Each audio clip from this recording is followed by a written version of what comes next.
Welcome to the John Campea Podcast, episode number 48, recorded Tuesday, June the 27th, 2017.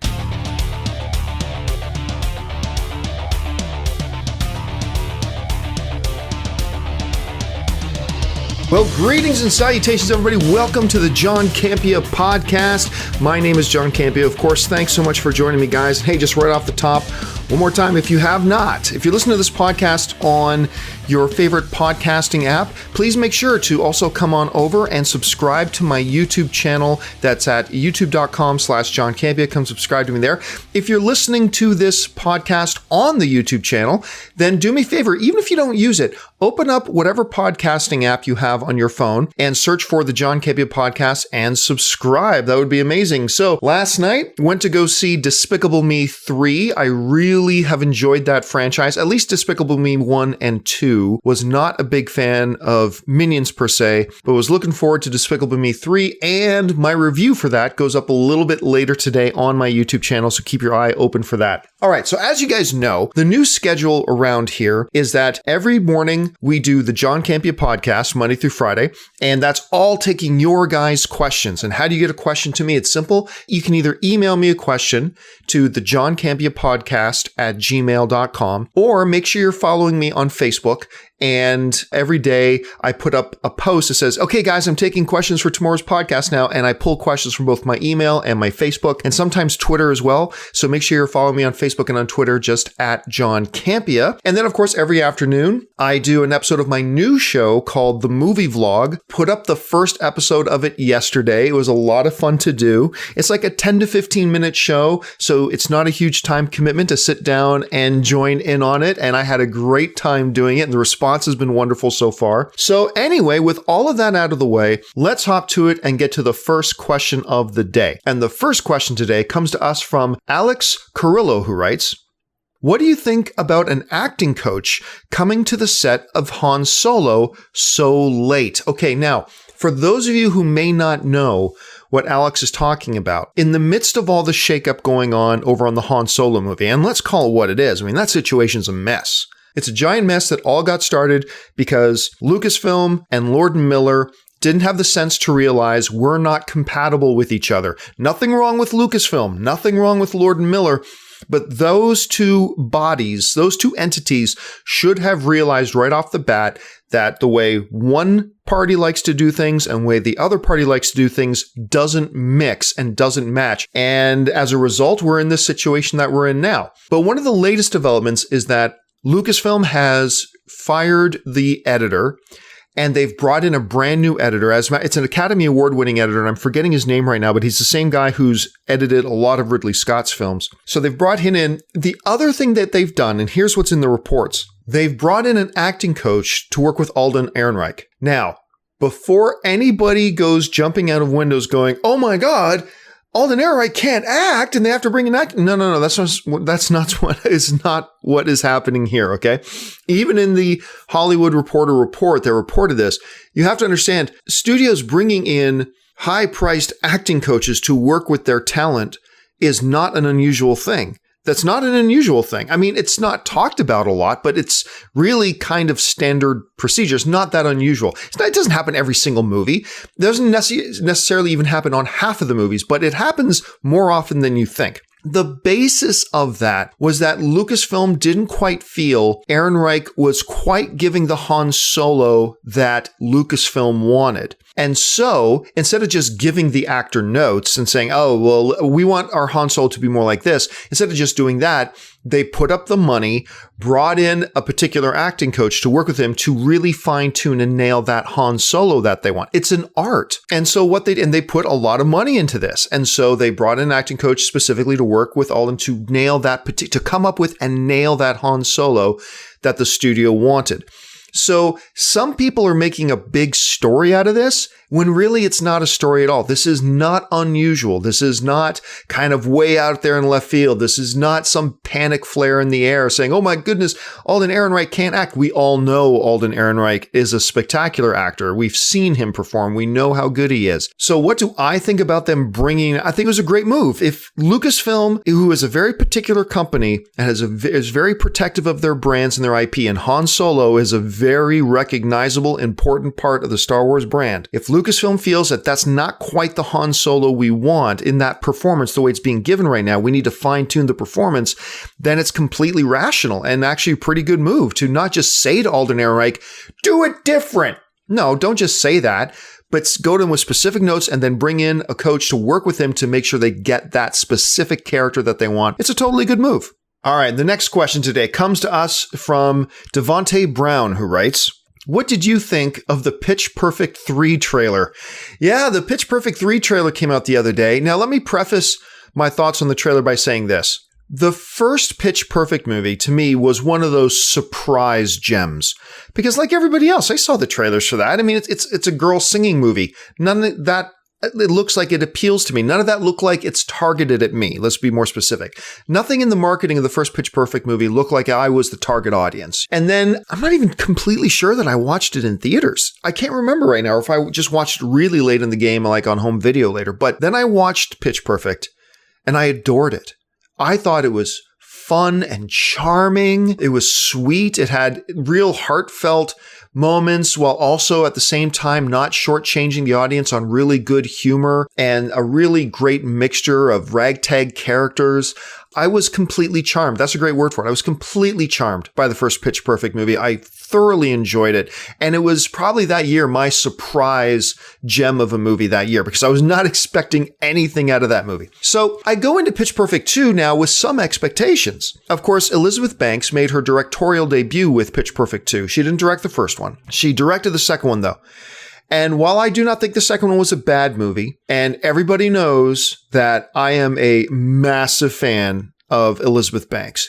I adore that woman. But to be honest, I thought that in watching Pitch Perfect 2, the thought that constantly went through my head was, I can tell this is being directed by a first-time director. Like you can just tell from the choices that were being made, the pacing of it, the flow of the narrative or lack thereof, you could just tell that this is an inexperienced director helming this film. As a result, and also as a result of not as good of a script as the first film, I didn't think Pitch Perfect 2 was a bad film, but it was certainly a major step down from the first one, and it didn't find that place in my heart that the first Pitch Perfect did. So here we now move into Pitch Perfect 3. I gotta tell you, this trailer is abysmal. It's a terrible trailer.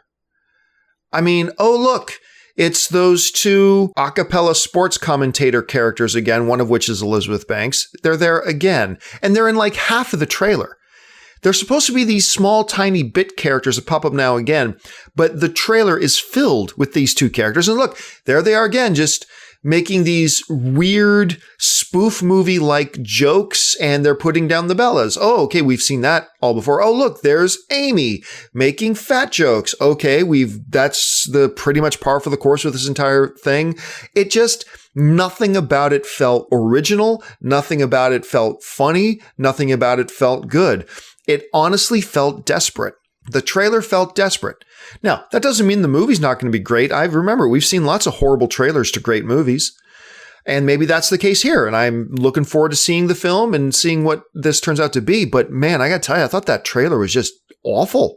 Nothing about it was entertaining to me. Nothing about that trailer made me want to go out and see it. So those are my particular thoughts on Pitch Perfect 3. What did you guys think about the trailer Pitch Perfect 3? Jump in the comment section and leave your thoughts below. All right, the next question comes to us from Michael Thompson, who writes, how much do you and Jeremy Jahns hang out outside of work? Actually, more than you might think. It's funny because Jeremy and we actually live right around the corner from each other. And actually, he and I just went and had dinner last night, or 2 nights ago. Jeremy and I went and had dinner last night. We're going to get together this week and play the Star Wars tabletop game. So I'd say a couple times a week, Jeremy and I hang out, as well as some other people. So yeah, me and Jeremy hang out quite a bit. He's become kind of like a kindred spirit of mine in the online world. So Jeremy, by the way, here's an interesting thing about Jeremy Jahns. What you see, this persona you see of him on his channel, this character of Jeremy Jahns, if you will, on his channel, you'd think because he's so charismatic and he's so flamboyant, if you will, and all that kind of stuff, you'd think, okay, he does that for the camera. I wonder what he's like off camera. I am telling you right now, the Jeremy Jahns you see on camera in his movie reviews is the exact same Jeremy Jahns off camera. You see how he talks and moves and how animated he is and his humor and all that kind of stuff in his movie reviews. That's him off camera too. It's the exact same person. Like you'd think it was different, but it's not. He is the exact same person.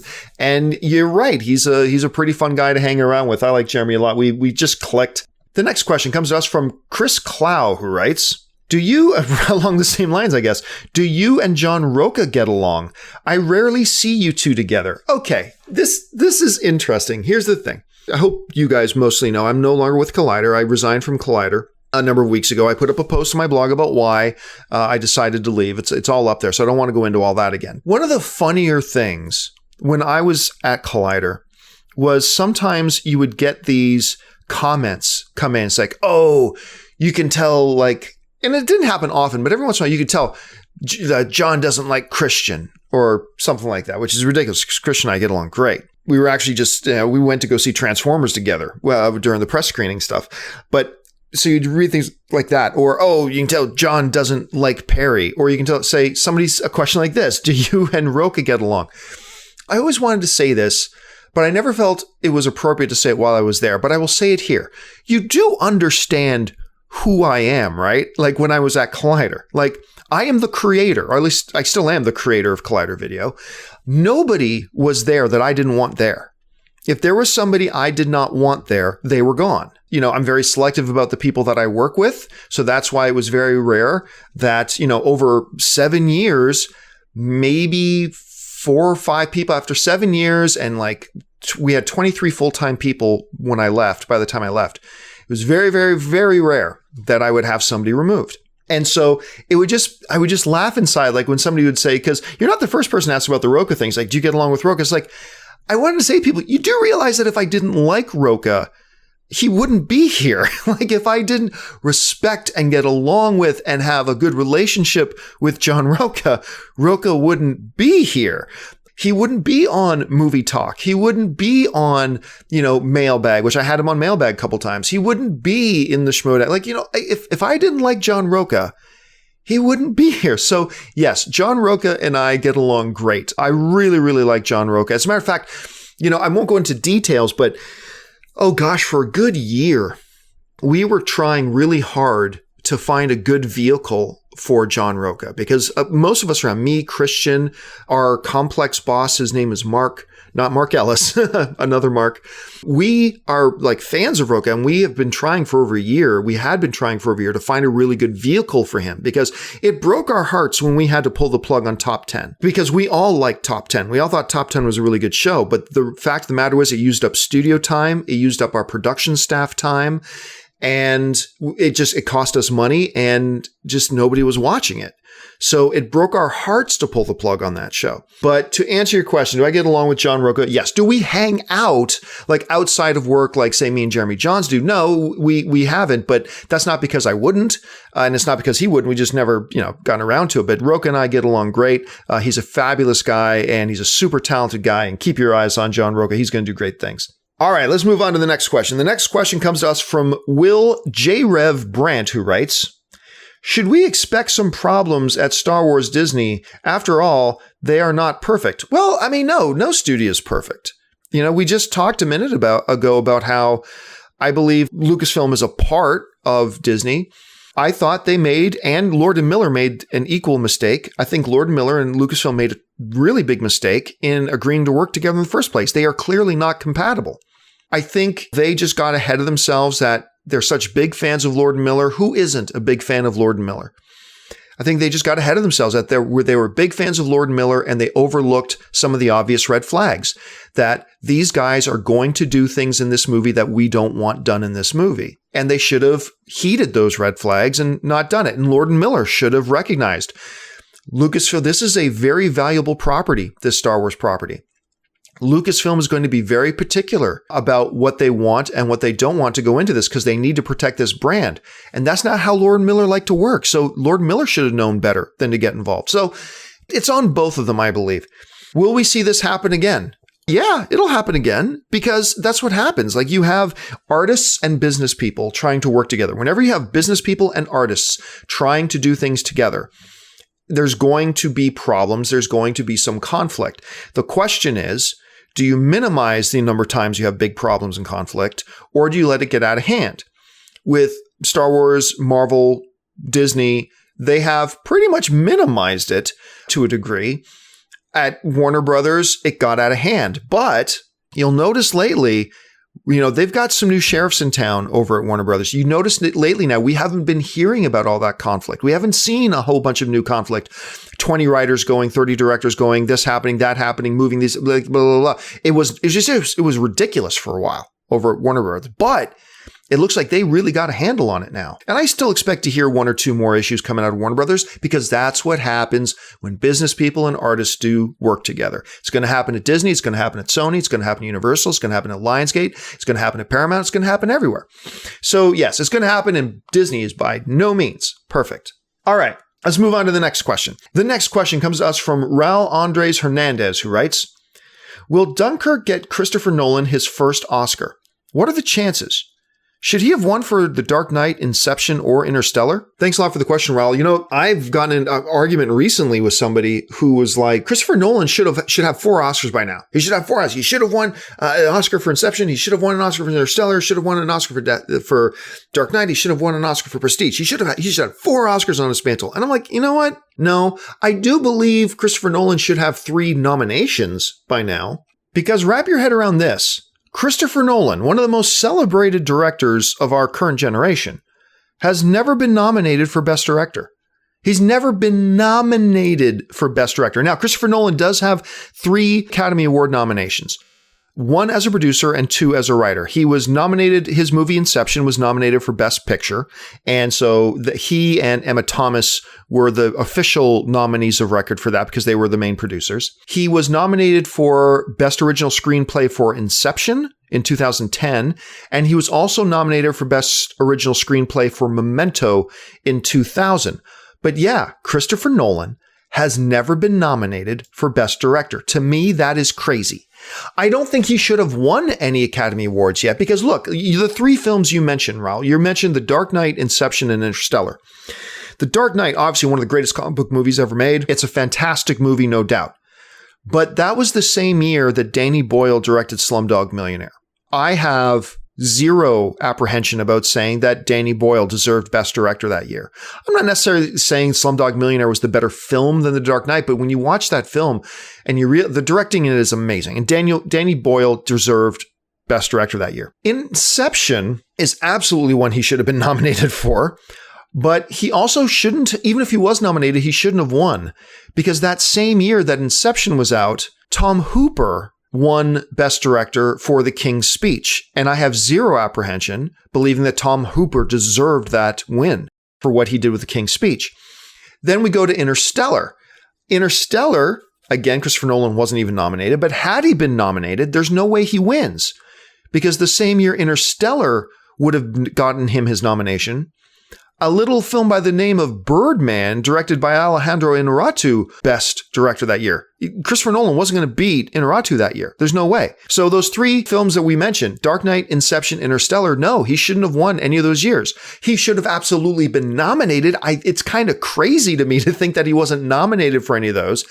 Now, as far as your question about will Dunkirk now be the film that gets him his Academy Award, it's just impossible to say. We haven't seen the movie. Anytime Christopher Nolan directs a movie, it's possible it could get him a Best Director nomination. Much like Daniel Day-Lewis. Like anytime Daniel Day-Lewis is in a movie, it's not possible he'll be nominated for Best Actor. It's a foregone conclusion he'll be nominated for Best Actor, and it's probable that he'll win Best Actor. But with Christopher Nolan, anytime he directs something, you've got to think there's a possibility he gets nominated. But as far as what his real chances are, until we see the movie, it's completely baseless speculation. I mean, there's nothing to guess on until we see the movie. So once we see the movie, we'll have a better idea. But man, if it's great, Dunkirk that is, if it's great, I really hope Nolan gets his first nomination, because think one of the most celebrated directors of our time doesn't even have a nomination yet. That's a little bit crazy, and maybe this will be the year that does it. All right, let's move on. And the next question comes to us from Daniel Smith, who writes, do you think that there is a chance for a Warcraft sequel? And if so, when do you think the plot would be? Yeah, man, that Warcraft movie, directed by Duncan Jones, who's a terrific director, by the way. That was the film for a long time, for at least 2 years. A lot of us were saying, this is the movie that's going to break the video games suck curse. This is the movie, Warcraft, that and Assassin's Creed, we said are going to be the movies that throw open the floodgates to a golden age of video game adapted movies, like we're living in a golden age for comic book adapted movies. This is the movie that's going to do it, this and Assassin's Creed. Assassin's Creed is just a pile of steaming garbage. That movie was awful. And while I liked Warcraft, because it really took me, like, you got to remember, I was a psychotic World of Warcraft player. Like, I played that thing more hours of my life than I care to admit, okay? And when I watched that movie, I had the same feeling the first time I watched Lord of the Rings. The first time I watched Lord of the Rings, I felt like I was actually in the Shire, because I grew up reading those books. And seeing it on screen, it was magical to me, because it made me feel like I was being taken there. And Warcraft did the same for me. Warcraft made me actually feel like I was being, teleported to Azeroth, and I felt like I was there. And on that level, I got some enjoyment out of it. But it was not well received, and it was not nearly as good as it should have been. Now, at the end of the day, here's the funny thing. The movie completely bombed domestically. It made $47 million domestically. Listen to that again. It made $47 million domestically. That isn't even half of what its opening weekend should have been, let alone its total. $47 million. It had an opening weekend of $24 million, which was just abysmal for a movie on this scale. Now, the movie had a production budget of $160 million, probably spent around the $50 million range on its marketing. But here's the funny thing. Warcraft, the movie, was profitable. It grossed over $433 million at the box office. Now, that's not a lot profitable, but it is profitable. That is profit that they made. So they made money on it. But it wasn't received great by the fans, and it wasn't received great by critics, and domestically it completely tanked. Does the studio roll the dice and go back and do it again? Does Universal want to take another shot at it? All I can say is that I hope they do. I really hope they do. I want them to go back there again, make a better one, and give us the Warcraft movie that we all really want. I hope they do. But even though it made a little bit of money, it's questionable. It's really questionable. Let's put it this way. I'll be surprised if Universal does do another Warcraft movie. Like, maybe in 4 or 5 years, maybe they reboot it and take another shot at it, and it's not a sequel, it's a complete reboot. But the idea of them doing a sequel within the next 3 to 4 to 5 years, I'm going to be surprised if they do. I'm not going to say never, because like I said, it made money. But I just can't see it happening right now. All right, and the next question we've got today comes to us from Sean Wren, who writes, I've been hearing people say that Justice League will be a Joss Whedon film, and that has me worried. I don't believe Warner Brothers would be insensitive to Zack Snyder's hard work and personal tragedy. So do you think Justice League will still have Snyder's DNA throughout with support from Whedon? Yeah, this continues to be a big hot topic issue going around right now. Now, we all know that after principal photography was done, Zack Snyder withdrew due to his personal family tragedy, and Joss Whedon has been brought in to oversee post-production and to oversee all of the reshoots. I believe they're going to have like 6 weeks of reshoots. And remember, these reshoots were all planned well in advance. Before they started rolling cameras on day one, they had planned and budgeted and scheduled for, I believe it's 6 weeks of reshoots. That was all part of the plan, okay? So nobody panic. But Joss Whedon's coming in to do that. The question a lot of people have been asking is how much influence, how much of a difference will this Joss Whedon film be than it would have been if Zack Snyder had seen it all the way through? I have heard things all the way from it's going to be a completely different movie. It's going to feel very different from what it was originally going to be with him at the helm. I've heard the other opposite end of the spectrum of Whedon's doing very, very little. He's just going to put a couple of touches on things and that's it. I personally believe that the truth lies somewhere in the middle of that. I think with 6 weeks, you can do significant changes to the film in 6 weeks. I mean, look, that's what Ron Howard has to do with the Han Solo movie right now, right? Because he's got 3 weeks remaining of principal photography plus 5 weeks of post. So he's got about 8 weeks. And I think that movie's going to end up looking very different. Right now, you've got Joss Whedon, who has as much post-production time as he wants, as much time as in the editing room as he wants, plus he's got 6 weeks of scheduled reshoots coming up. They can make this film significantly different if they so choose and if they want. and if Warner Brothers wants. That's really the big issue. The first part of your question, though, when you're saying is, would they do that? Because why would Warner Brothers be insensitive to Zack Snyder this way? Look, insensitive or sensitive doesn't come into it. This is a business. You have to make business decisions based on what is best for the business. And look, maybe Warner Brothers has loved Zack Snyder's film up until this point. Maybe they have loved what they've been getting out of Justice League, and it's going to remain very much the same. Or maybe they hate it. The bottom line is Warner Brothers has to do what is best for the film because a lot of people's livelihoods depend on it. A lot of people's jobs depend on it. They can't, if they think they have a way to make the movie a little bit better, then they need to do what they need to do to make the movie better. That's just what you have to do. It's a business. And you know who understands that more than anybody else? And you know who'd be the first person to tell you that? Zack Snyder. Because Zack Snyder is a professional. He's a fanboy. He's a dreamer. He's all that kind of stuff. But believe I have met and personally spoken with Zack Snyder on a number of occasions. He is a professional.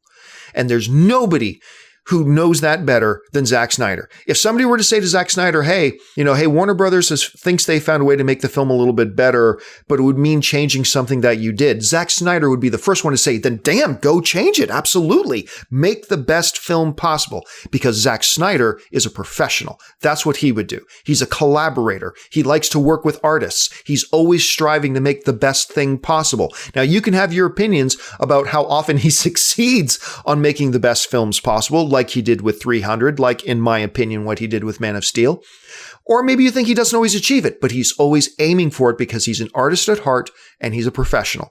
So this whole idea of, would Warner Brothers be insensitive to Zack Snyder if they made changes? That you can't even let that be part of the conversation. It's a business. You do what is best for the film.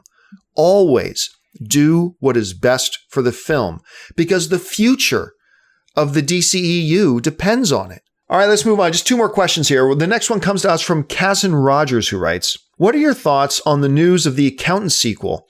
And do you think that Anna Kendrick will return as well as John Bernthal? Yeah, if you watched that show I mentioned, my brand new show, The Movie Vlog, my first episode went up yesterday on the John Campea channel on YouTube. I'm thrilled. I'm absolutely thrilled that they're doing another one, because I know it's split 50-50. 50% of the critics liked it, 50% of the critics didn't. Personally, I adored that film. I thought it was awesome. I mean, a great action thriller with a character with high functioning autism as your main character. And the action all had great suspense and tension to it. That's what makes great action. The characters, I adored the characters in it. And I thought the movie ended. I thought it was a great, complete movie, while at the same time being completely open-doored for sequels in the future. So I'm thrilled with the idea of them doing another one. I never thought they would, because it didn't make a lot of money at the box office. But I'm so glad Warner Brothers decided to go back and do this. Now, as far as the Anna Kendrick thing goes, the reports that came out said that Gavin O'Connor, who is the director of the film, and almost said Bruce Willis, Ben Affleck, are in talks for doing the sequel right now. The report also mentioned that John Bernthal would likely return, although it didn't say he was in talks, and it made no mention of Anna Kendrick. I thought Anna Kendrick, when watching the previews for The Accountant, I thought Anna Kendrick felt really out of place. I thought it was a miscast. Everybody knows I think Anna Kendrick is a terrific performer. She's an Academy Award nominee. Of course she's a terrific performer. But I felt like she may have been miscast. Now, when I watched the movie, I took that back. It's like, no, she fit in, and she fit in really well, and she made her character believable and was great. But if you know the story of The Accountant, I won't go into any details or give away any spoilers, but if you watch that movie and you understand how that movie ended, you realize if they do a sequel, they don't really need that character back. I kind of hope they do, because I'd like to see more of that dynamic, but it's not absolutely necessary. So yeah, it was interesting to see that no mention of Anna Kendrick was in those reports about talks between Warner Brothers and certain talent. But it does look, if you believe The Hollywood Reporter, does look like John Bernthal will probably return. It'll be Ben Affleck, Gavin O'Connor again, and then let's just see what happens with Anna Kendrick. I hope she's back. All right, the final question of the day comes to us from Red Dizon, who writes, if Sony sells its movie division off, are the rights to Spider-Man included in the sale, or would they revert back to Marvel? Great question. Here's the thing. So Sony currently holds the rights to the film rights to the Spider-Man character. Belongs to them. They have a deal with Marvel right now that allows Marvel to use Spider-Man in the MCU, but make no mistake, the rights are still owned currently by Sony. Now, in normal contract law, I could say have an agreement with, let's just call it Company X, okay? And I have an agreement with Company X to run their website called moviehappyhappyfuntime.com, okay? So I have a contract with Company X to run and be the creative force behind moviehappyhappyfuntime.com. Now, if Company X sells moviehappyhappyfuntime.com to Company Y, they can, as a part of that, transfer my agreement as well. So now my agreement with X becomes an agreement with Y, because in normal contract law, that can transfer.